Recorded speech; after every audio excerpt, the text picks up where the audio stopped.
practicing her name, so that's why we're giggling. Chassidy Olainu-Alade. Very good.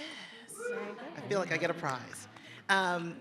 Chassidy has a fantastic project she's going to talk about, but just a little background. She's been working in the school system, Fort Bend Independent Schools in Sugar Land, Texas. She's won several awards in social studies and leadership in social studies. She's a fantastic educator and advocate and activist in her own right. And so she's going to talk about her project as we move forward and tell us more about her throughout her answers. Andrew Walter works for the Department of City of Planning for the City of Atlanta. He does landscape architect, which is a really interesting area of study. You should talk to him afterwards. It's quite fascinating. Not only is he a planner, but he works with historical spaces as well. So we're excited to hear from both of them. I'm federal government, Andrew is city government. Chassidy is an independent consultant. She has the best of both worlds. But we want to have a conversation about not just their projects, but how they're working within the community, how they're kind of mediating between government facilities and the people, and how the two groups can come together to be successful. So with that said, let's kick it off. If each of you can talk about your current projects and explain to everybody what you do, that'd be great. Chassidy, why don't you start? Good morning, everyone. I can hear myself. That's great. Okay, awesome. My name is Chassidy Olainu-Alade, and I come to you from Fort Bend County, Texas. I have some slides for context. The project that I currently have the honor and great privilege to lead is the Sugarland 95 Memorial Project. And so I'm going to say a whole lot in a little bit of time, and I have my phone because I'm trying to monitor how much I can get in. I'll go back to how I started this work. I'm approaching 4.5 years leading that project, which initially came to be in 2018 when a historic cemetery was unearthed in the school district that I worked for. I was the social studies coordinator at the time. And so the cemetery was unearthed at a school site, which prior to the construction of the school site, there had been some activism.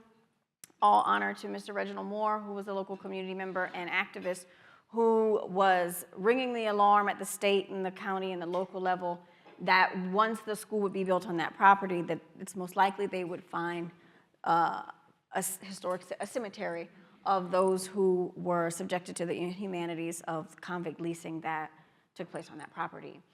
Lo and behold, after several months of construction, the facility was about 80% framed when a backhoe operator found the first remains in February of 2018. And so it was that small but magnificent discovery that led the way for, in total, 95 human remains to be unearthed on that site. And so I often am quoted to say that when you unearth remains, you unearth history. And we have an obligation to ensure that those people and their legacies and their lives are found and not forgotten. And so that motto has been one that I have carried through in my work, not only as an educator of the social sciences, but also as a community member and as a leader of these 95, because they deserve recognition and honor. And so this is just a photograph of what the site looked like during the discovery. You can click to the next slide for me.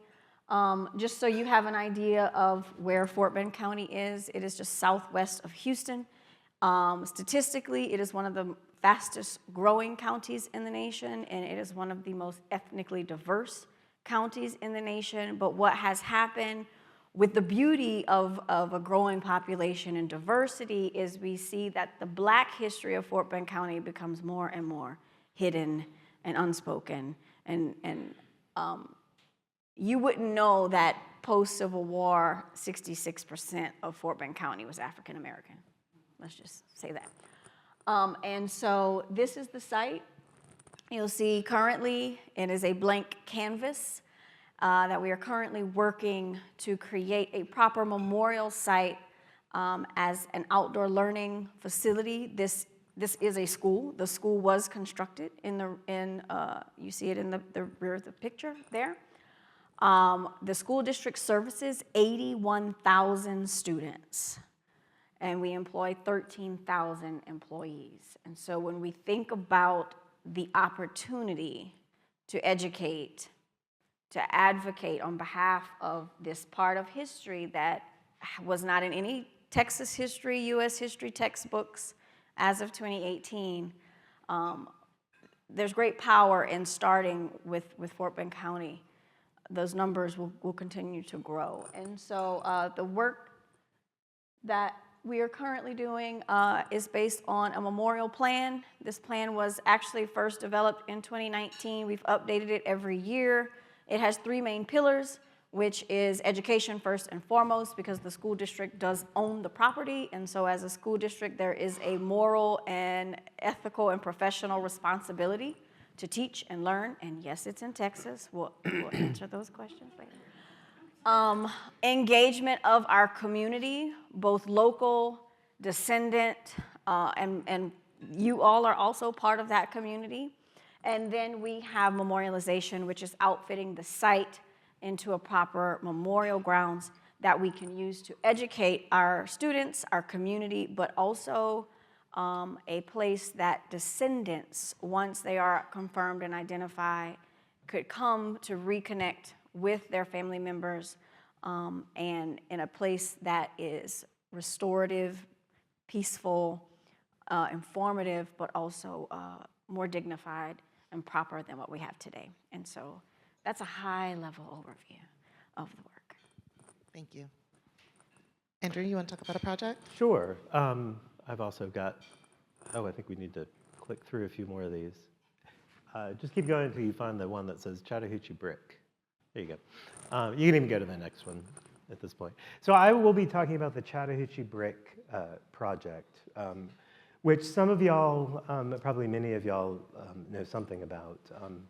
But it's a site of convict leasing here in or was a site of convict leasing, now in the city of Atlanta. But it was founded in, it's a brick factory that was started in 1885, mid-1880s, by a fellow named James English. He had some business partners, but he was at the time, was a former mayor of Atlanta, was the police commissioner for much of the time that the Chattahoochee Brick Factory was in operation.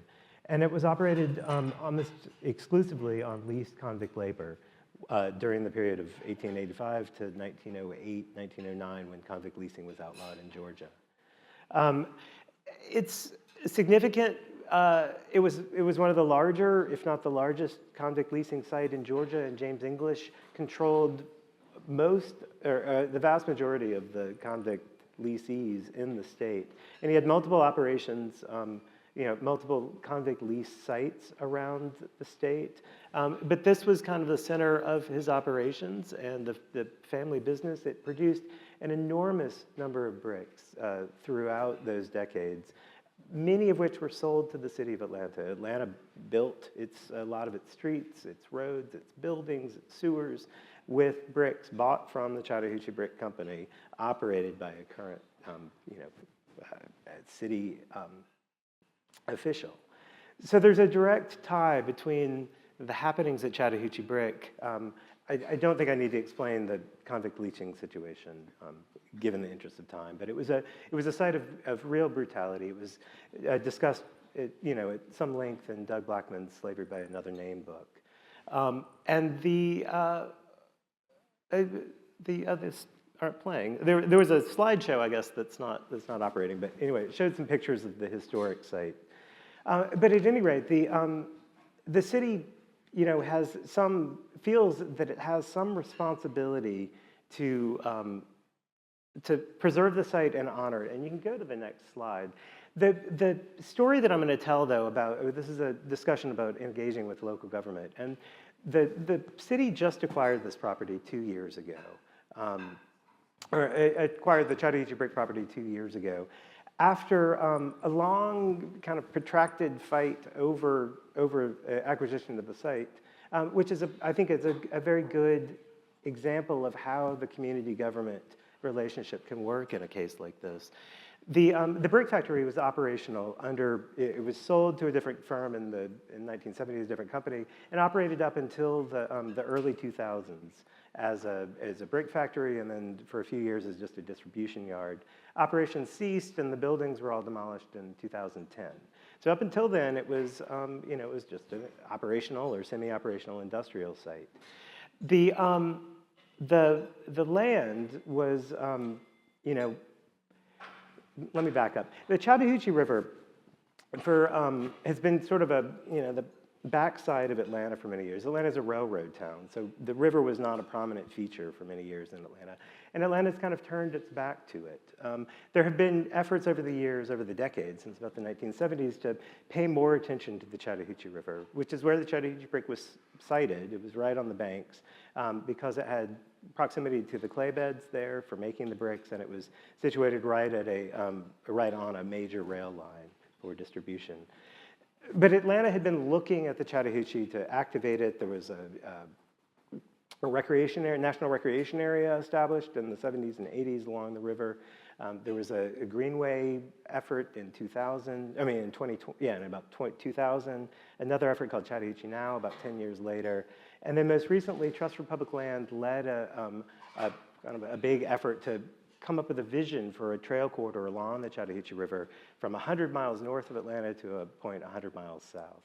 So there has been years of people looking at the Chattahoochee River and trying to think about what could be done there besides what's happening now. So when this site was demolished and the future of that land was unknown, there was a lot of interest, from some of the folks in looking at that as a community space, a green space, a park, trail corridor along there. In fact, there was a local group, Riverwalk Atlanta, that has been building trails and do-it-yourself, volunteer-led efforts with sort of the tacit approval of the landowner without full permission.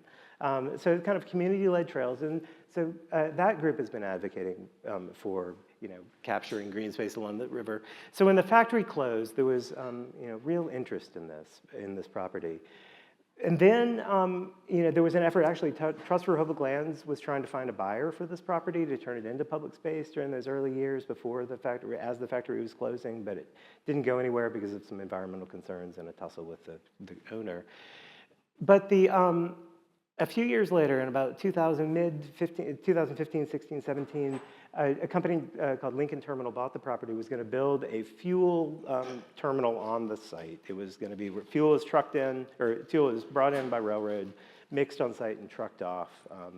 And that raised the hackles of the community in a huge way for a number of reasons. One, there was this sort of hope that could someday be green space, but probably more significantly at the time is environmental concerns about a new industrial facility on the river with mixing fuel that could spill into the river.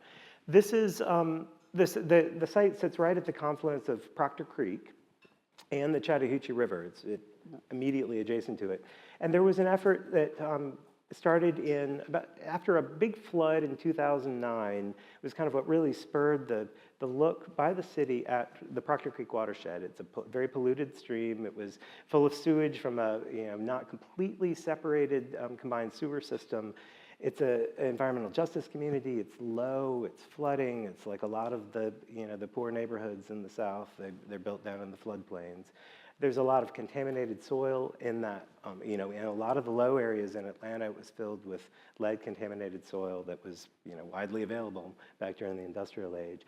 And there was another community-led effort. The city identified water quality problems, identified the flooding issues related to a sewer capacity, but there was another effort led by community members and started by a nonprofit named Park Pride, did kind of a feasibility study for a green infrastructure solution to water quality problems, for flooding, and the neighborhood grabbed a hold of that as a revitalization for the neighborhood and addressing the environmental conditions. And that kind of sparked a group called the Proctor Creek Stewardship Council the EPA's headquarters sits right at the top of that watershed and was very interested in protecting that. And where they sit in the watershed, the stream itself is actually piped. The downtown sits at the head of two watersheds, or right on the Continental Divide. But anyway, so the EPA gathered support from other federal agencies for a federal urban waters partnership that brought a lot of federal resources to play for restoring that watershed, addressing some of the environmental justice issues, and even EPA started a community training, kind of a environmental justice training for citizens on how to advocate for themselves for the government. So this felt like the environmental effort was started. It was a city, there was a nonprofit that spurred community interest, and out of that Proctor Creek Stewardship Council came this response of, no, we don't want a fuel terminal right here on top of the river. And about the same time, there was awareness of the Chattahoochee Brick's history, I think largely because of Doug Blackman's book, mention of the Chattahoochee Brick in that, and the movie that came out later. So then that was another aspect of the story of why the city did not want this fuel terminal, why the neighbors did not want this fuel terminal, and what else could be done out there. There's the possibility of green space. There's the understanding of the terrible history of that site and Atlanta's role in it and what can be done. And so the city initially and it was a timing issue too. The mayor at the time, heard the city's concerns, but didn't really want to spend a lot of political capital to completely block the project. Talked to the terminal company and got some concessions for a trail and maybe a monument. But then a new mayor came along, pushed back, didn't give a zoning approval for the project. It kind of went into hiatus for a little while, and then a couple of years later, they came back with a new project. It looked like it was dead, but then they came back with a partner in Norfolk Southern, a railway company, which, for those of you who know, railways are not bound by state and local laws. And I don't even know if they're bound by many federal laws. So they came in, and it looked really dire. The city didn't think they could block the project. The project was going to expand beyond the original footprint and build more into the floodplain than would have been allowed under state law. It was really kind of, people were assuming that this was going to go through. And there was a lot of community effort to block this at the city level, and lobbying the companies too. There was the Proctor Creek Stewardship Council raised awareness. Out of that effort and the awareness of the Chattahoochee Brick's history came the Chattahoochee Brick Descendants Coalition, which was an effort to recognize that these people were unknown, and we need to find the families and the identities of the prisoners who were out there, as well as look for burials. It's known that a lot of prisoners died on the site, but we don't know what happened to their bodies. They were likely buried on the site, at least at one point, but there's no evidence of that that has been found. There was a little bit of investigation by the previous owner and did not reveal anything. But I guess the story I'm trying to tell here is that there was efforts from the community pushing for the government to do the right thing, pushing for local government, and then the city. Oh, let me complete the story. Sorry, I'm rambling a little bit. The city, after blocking that zoning permit, Norfolk Southern Railroad Company came in with this proposal. And there was an effort to lobby Norfolk Southern as well. The community members were asking the city to push back against the feds in any which way they could. And there was also a letter sent from a local kind of civil rights activist, Joe Beasley, with a copy of Slavery by Another Name to every single board member of Norfolk Southern. Shortly after that, the city wrote a letter of appeal to the only federal agency, I guess, that has any say over what the railroads do. And shortly after that, Norfolk Southern released a statement saying they were dropping the project in response to community opposition and in an effort to do the right thing for the community. It just so happened that Norfolk Southern was moving their national headquarters to Atlanta at the time. This was shortly after the George Floyd murder and that almost moment of national reckoning with our history of racism. And the timing was just right. I mentioned that there was one mayor when the site was first proposed that didn't really want to expend capital. The next mayor did, allow the zoning block, petition the federal government to block the project. And then the subsequent mayor, our current mayor, Andre Dickens, was able to find $27 million to buy the property after it was dropped. But the owner still didn't, was still trying to get as much money as they could.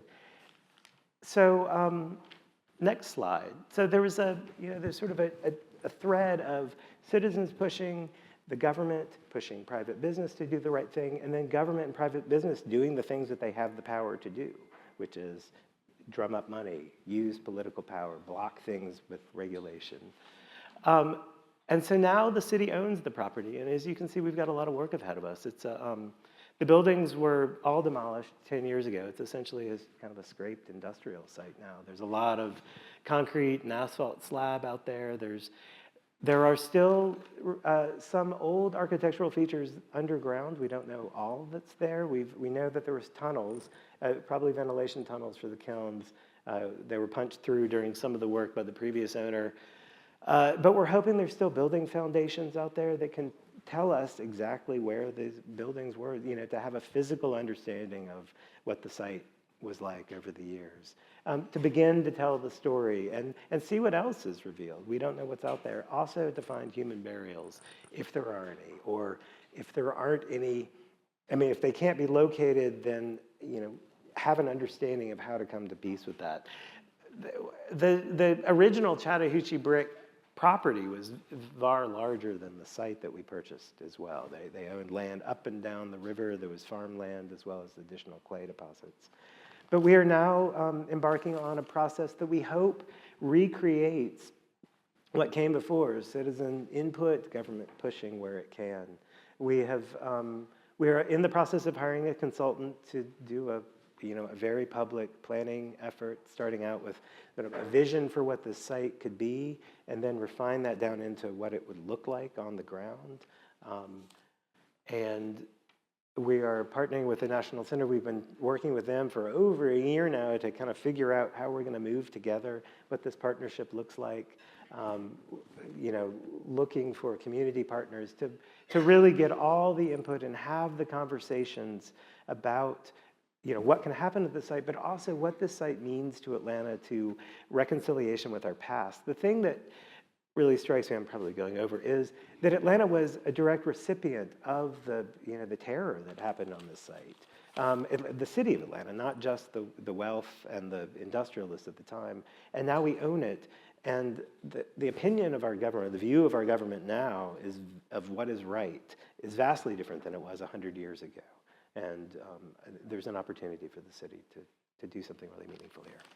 Thank you. So the significance of this panel to me is the representation of community to municipality.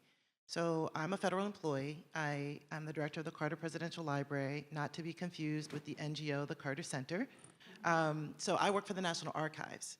And my goal with the last CEO and this one in my repository is that space for community to come together and to bring officials together. So pre-COVID, we brought Republican and Democrat activists and community leaders to talk about topics like gentrification, talking about the economy, jobs, wages, equal rights amendment, things that were directly federal but also state government related, but also impacting the community, not just that the center is situated around, but our city in itself. And so because I represent former President Carter and his wife, and their world, their records, their input and impact on Georgia, we were very clear that we wanted to make sure our space was a safe space for difficult conversations. And so to be able to moderate this, to hear these two projects, which are very difficult conversations have to be had, is an honor and a privilege, but also an opportunity for you all to ask questions about how we go about reconciliation. We recognize these projects have been acknowledged. It took years for these projects to get acknowledged. So that's one. Two, acknowledging that people were hurt, people were killed, and generationally still impacted by what happened on these, in these lands and in these cities and counties that these two are actually working on developing a memorial about in many respects, right? And so we want to move the topic to, because I want to make sure we have questions, time for questions, to reconciliation. I will also say, with my private hat on, I work with Cincinnati, the city of Cincinnati, on preserving African American cemeteries. There's a Negro cemetery, and then there's an African American church cemetery that is historic in Cincinnati, that literally people coming from the Underground Railroad are buried there. Quite an established group of families and you know, politicians and advocacy, all in these cemeteries that have now been very hurt, very broken, and not getting city support to revive. So there is a separate group to do that. I work with them on the historic aspect of it, how to approach government with these topics and these things in a totally different state. Don't ask why. So I do all those things, but I also am a federal employee that gets to honor the legacy of the Carters, who would not want us to sit back and let these types of projects go to waste. So with that, let's talk about reconciliation. What are you doing, Chassidy, to kind of work with the community? And are you a liaison to the government there for this project? So I'm in a unique situation in that I work for the school district that is leading this project. So everyone always says, like, you work for the school district? Yes, and so they saw fit to commission this project as an internal project with the goal that eventually we would have enough community partners in place to create systems of sustainability. So the goal is eventually that the school district remain the landowner and the entity that is, you know, responsible for maintaining the property, but then we can have community partners to help to forward the work that we've been doing up until those partnerships have been established. And so in my role, I'll click through those 3 slides. You can start, obviously education. As in Texas, the school districts are subdivisions of the state. And so we have to follow state guidelines, which is a benefit because we have access to teachers and students, and we can create curriculum and sort of be the ambassador of the knowledge, which is a form of reconciliation. You can't heal what you don't know. Someone yesterday gave the analogy of, like, if you have a broken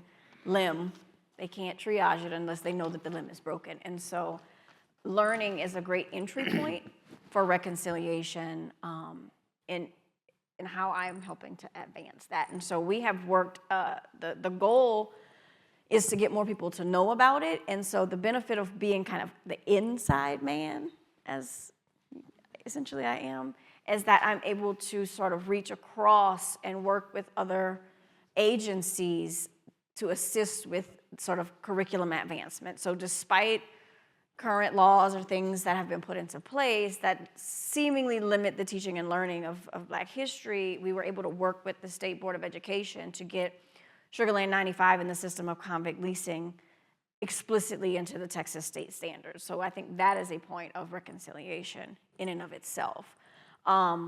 Then thinking of how we work with the community, because what we're dealing with is a cemetery population that, according to the archival records, only 2 of those individuals may have been from Fort Bend County. So these folks were coming from all over the state of Texas, neighboring states, were being essentially trafficked into Fort Bend County to perform convict labor for the sugar empire that ran out of Fort Bend County. And so if you could click to the next one, we rely on the community to help us with that. And one of the ways that we do that is create a safe space to invite our community partners to be a part of our efforts to remember, to memorialize. And so these are just some flyers from a host of different events that we have throughout the year in partnership with other organizations and entities, whether it's celebratory, whether it's commemorative. We work a lot with the arts.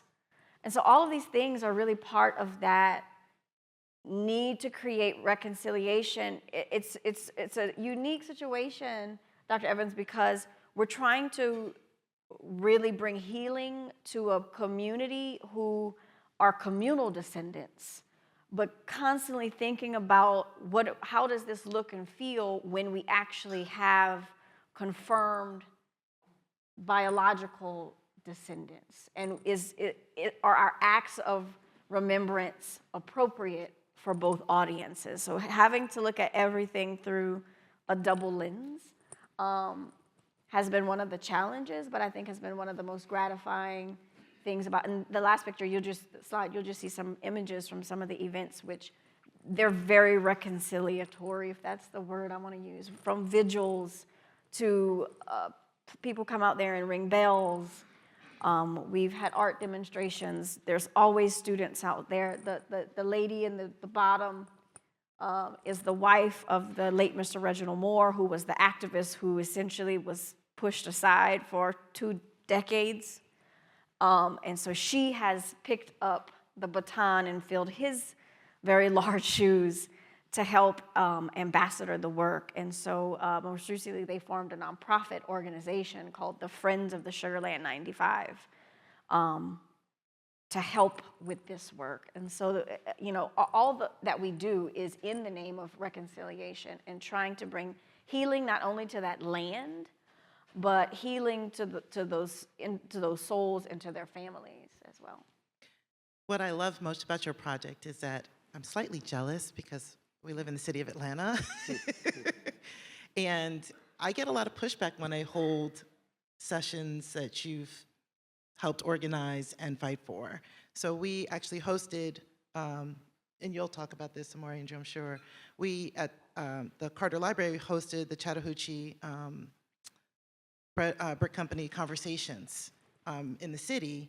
And it's history, Atlanta history pre-1906 riots, honestly, is not one that gets talked about a lot. It's probably Atlanta's dirty history. It's the one that, we were built by slave owners, and we were, and we have names on buildings still from families that were not nice, but did what they had to do to build this city, right?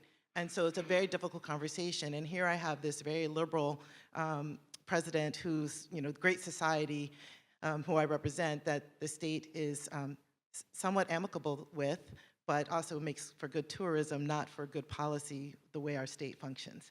So I'm in a really interesting spot because I represent the federal government, regardless of the administration that's in, to host these sessions. And first, I get a lot of questions.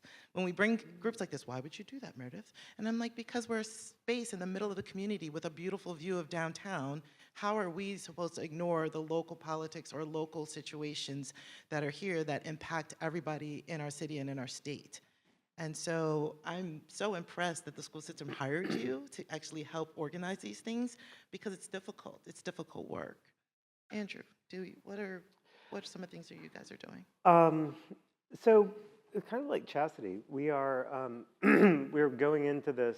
I mean, I guess the difference between the city's convict leasing project and Chassidy's is that we are going into it with the intention primarily of recognizing the past and memorializing it.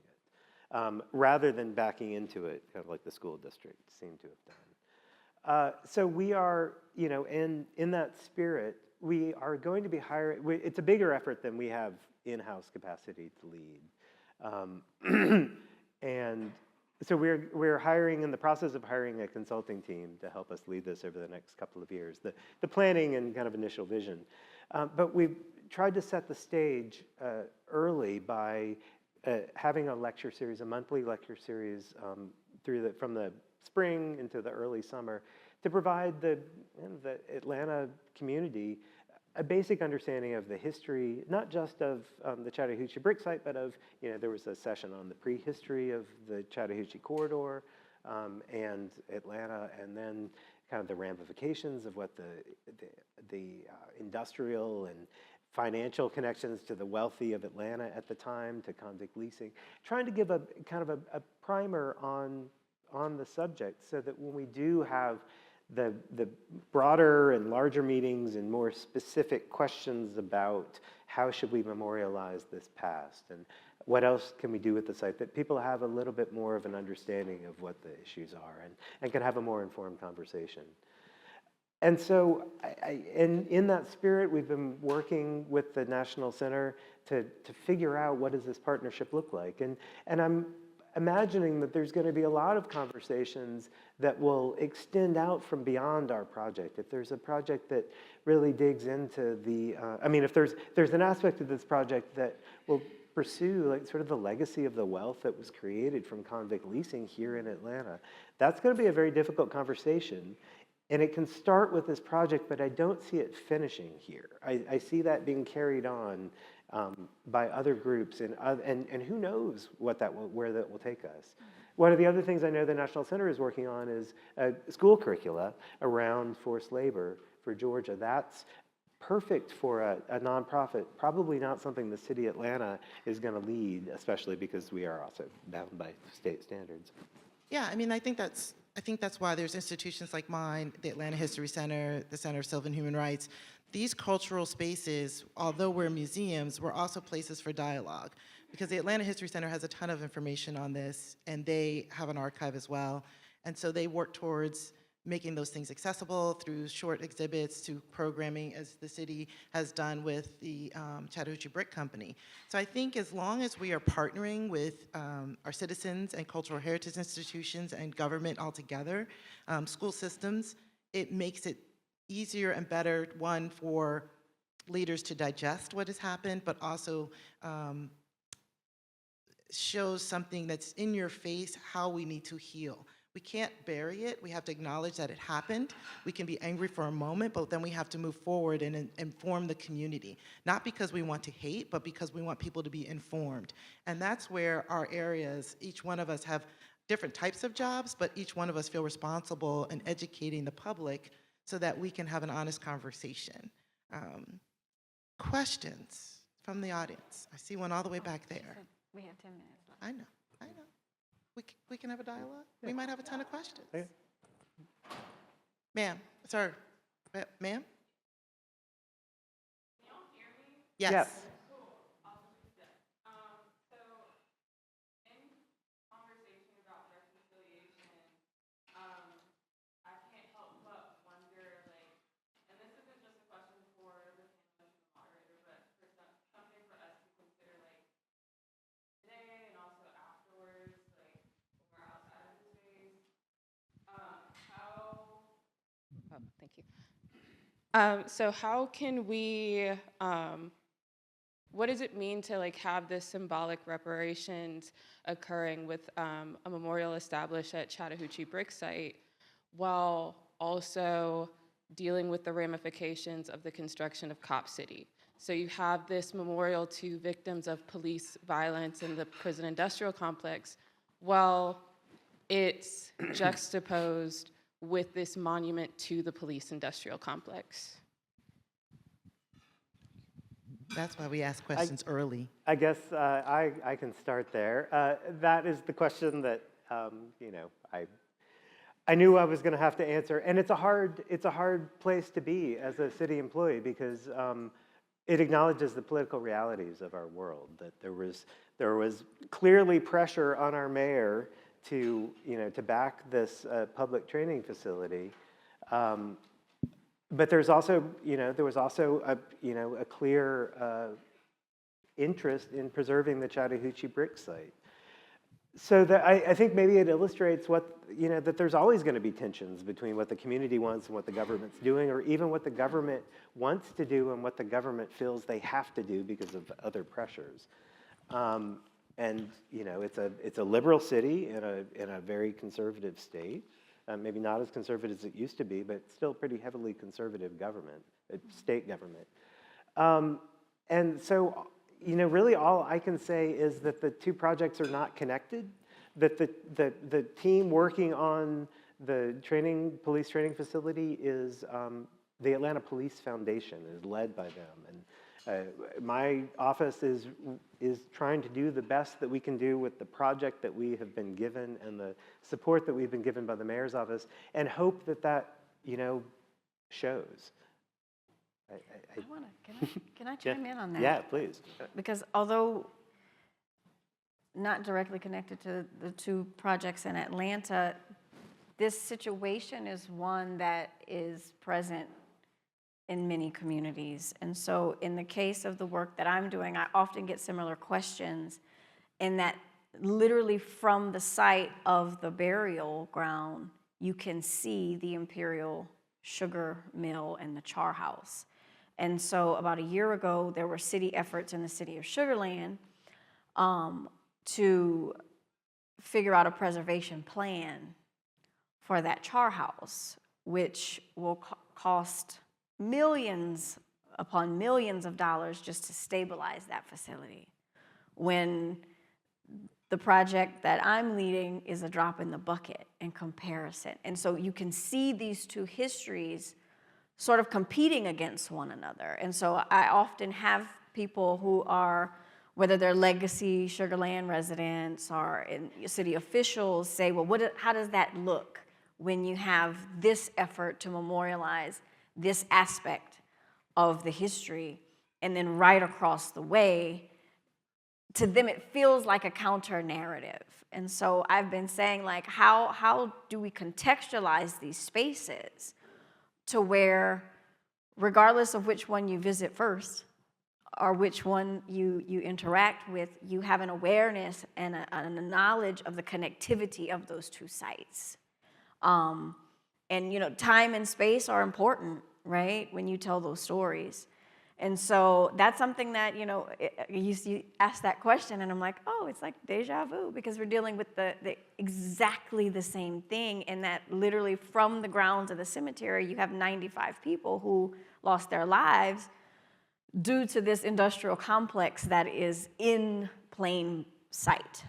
And so that's where we are.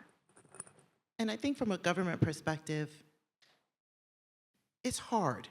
It's hard being a government official, period. It's hard because your administration changes and your leadership changes and the politics change. And the growth of a city, and those of you who are literally from Atlanta or have been in Atlanta for more than 20 years, this city grows so quick, so fast, just Atlanta proper. The spread is huge.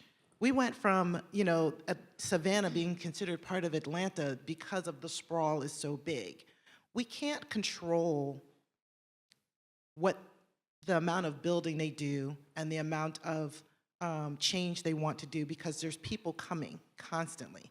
And all that means is that there's going to be pushback regardless. What we can do is try to memorialize and remind people and teach people about the history of the city, the good and the bad.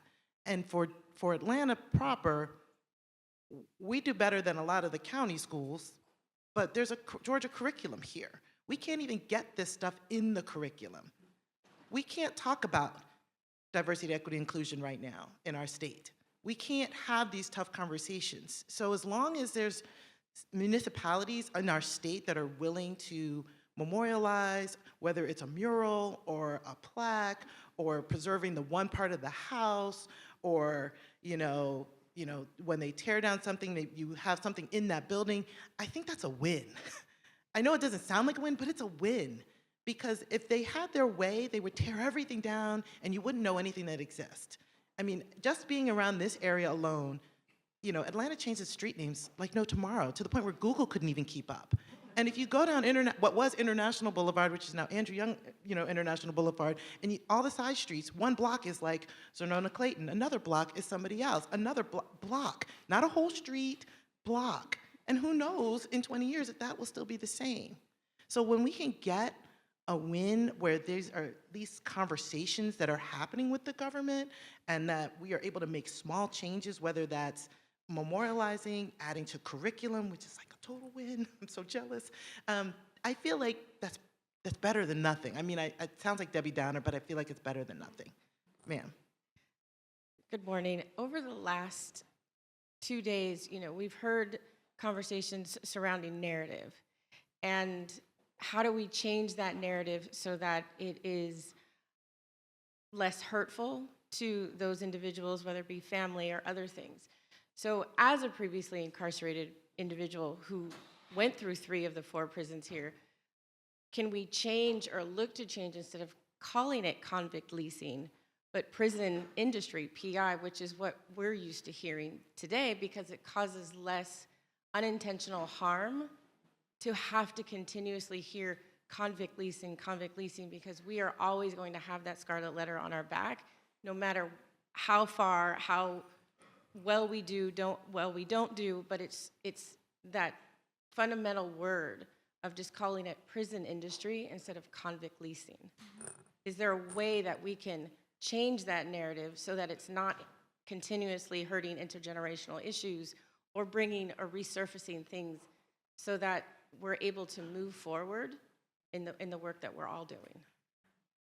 Great question, and names are important. I've learned that in this work more so than any other task I've ever been given, and that how we call things and refer to people is important. And so, you know, I've gotten like rotten tomatoes from every angle over the past few years, and you know, I've heard several times like, why would you memorialize convicts?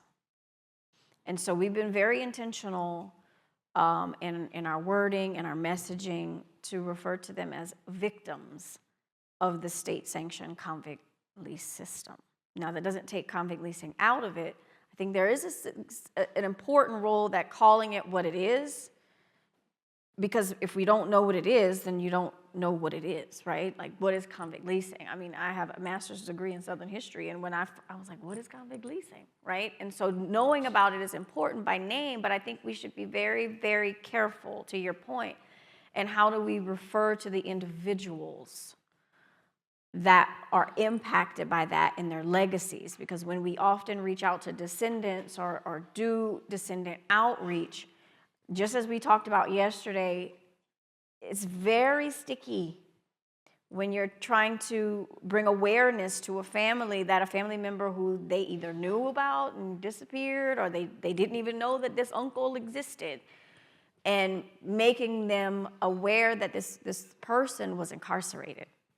There's a dozen questions. You see the light bulbs going off in their brains. And so, you know, being intentional to frame the experiences of those people. And I don't know if, by and large, we can shift away from calling it convict leasing, because I think that vocabulary is important to really understanding the system.